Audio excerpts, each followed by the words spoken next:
নমস্কার বন্ধুরা, আমার রান্নাঘরে আপনাদের সবাইকে স্বাগত। আজকে আমি এনেছি মাছের একটি দুর্দান্ত রেসিপি, সর্ষে পাবদা। গরম গরম ভাতের সাথে এর টেস্ট অসাধারণ। বন্ধুরা, রেসিপিটি দেখুন। রেসিপিটি যদি ভালো লাগে তাহলে আমার চ্যানেলটি প্লিজ সাবস্ক্রাইব করবেন, লাইক করবেন, শেয়ার করবেন। তো চলুন রেসিপিটি দেখে নেওয়া যাক। এর জন্য আমি 5টা পাবদা মাছ নিয়েছি। মাছে নুন ও হলুদ দিয়ে ভালোভাবে মাছগুলো ম্যারিনেট করে রাখবো। এতে করে নুন হলুদটা ভালোভাবে মাছের গায়ে ঢুকবে।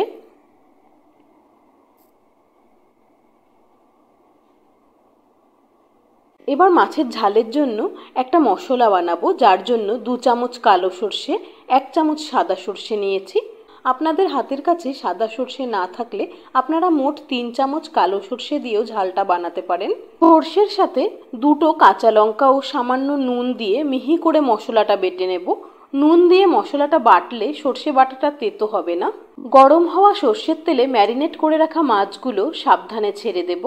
এক পিঠ ভাজা হলে খুন্তি দিয়ে অপর পিঠ উল্টে দেব।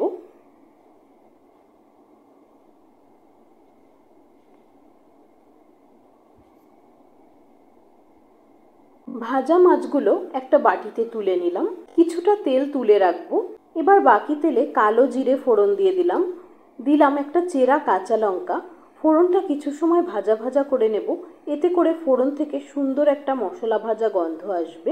এবার গ্যাসের ফ্লেমটা একদম লোতে করে আগে থেকে বেটে রাখা সর্ষে বাটাটা দিয়ে দেব। মশলাটা কিছু সময় কষে নেব। আরও কিছুটা হলুদ দিলাম।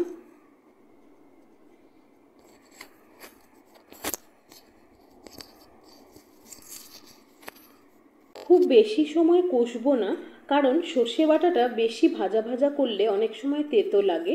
মশলা কষে গেছে, এবার ঝোলের জন্য প্রয়োজন অনুসারে জল দিয়ে দিলাম। স্বাদ অনুসারে নুন দিলাম। ঝোল ফুটলে ভাজা মাছগুলো একটা একটা করে দিয়ে দেব।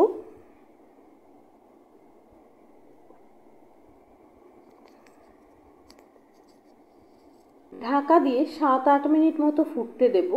8 মিনিট পর ঢাকাটা খুললাম। মাছগুলো আলতো হাতে উল্টে পাল্টে দেব।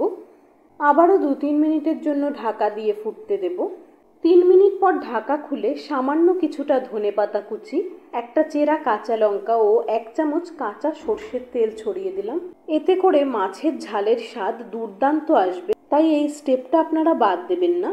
এরপর 5 মিনিট গ্যাস বন্ধ করে ঢাকা দিয়ে রাখবো। 5 মিনিট পর গরম গরম ভাতের সাথে পরিবেশন করব দুর্দান্ত স্বাদের সর্ষে পাবদা।